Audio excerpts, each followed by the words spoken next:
आज हामी कहाँ जान लाग्यो भन्दा हामी आज पौडी खेल्न जान लागेको सबै साथीजना मिलेर। सो हेलो एभ्रिवान, हजुर सबैलाई स्वागत छ मेरो नयाँ मिनी भ्लगमा। अनि आज हामीहरू जान लागेको पौडी खेल्न सबैजना साथीहरू मिलेर। अब बाइक अटोमा जाम भन्दा पैसा नै, बाइक पनि छैन, अनि त्यसैले आफ्नो साइकल उठाउने हिँड्ने, त्यही भएर हिँड्यौँ। अगाडि गएर साथीलाई कुर्यौँ। साथी आइसकेपछि अब हिँड्ने सोच थियो।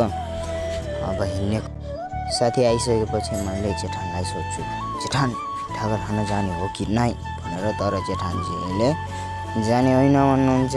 त्यसै गरेर उतापट्टि बाजेलाई जाने हो कि नै बाजे त ठागल खान भनेर सोद्धाखेरि बाजेले ठम्चेक दिनुहुन्छ। त्यसै अगाडि बढ्दाखेरि रोड पनि निर्माण हानिरहेको रहेछ। जति भट्काउने त्यति बनाउने त।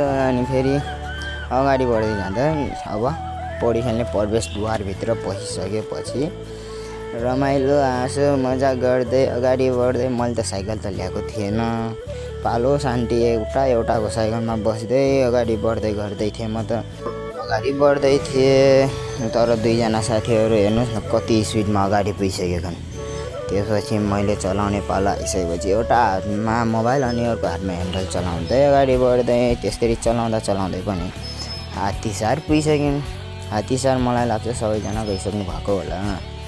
हात्तीसारमा प्रायःजसो पिकनिक खानेहरू आउने गर्छन्।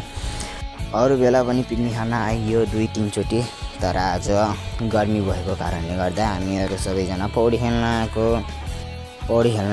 अगाडि अरू साथीहरू त पछाडि थिए, तर म अगाडि थिएँ, किनभने हेर्न मन थियो अब कोही तालमा कोही अगाडि छन् कि छैनन् भनेर। अगाडि कुदाउँदै गएँ म, तर अगाडि हेर्दाखेरि मान्छेहरू त कोही नै। अब पहिलो लट्टा हान्नु पऱ्यो भने सबै केटाहरूले, अनि त्यहाँदेखि हामीहरू सबैजना पानीतिर लाग्यौँ।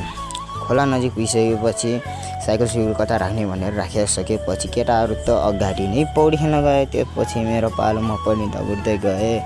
अब हेर्न सक्नुहुन्छ, अब हामी पौडी खेलेको सुरुमा त हामी 5 जना मात्रै थियौँ। पछि गर्दा धेरै मान्छेहरू पनि आइसकेका थिए। उहाँ पिकनिक खानेहरू कोही यस्तै गर्मी भएर अरू ठाउँदेखि आएको। त्यस्तै गरेर खेल्दा पनि हामीहरू लगभग कति बजे 12-1 बजेतिर गएको मान्छे 3-4 बजे घर फर्क्यौँ। अब हामी त फर्किन लागेको थियौँ। अब जाने क्रम जारी थियो, सबैजनाले जाम भन्दै थिए। त्यसै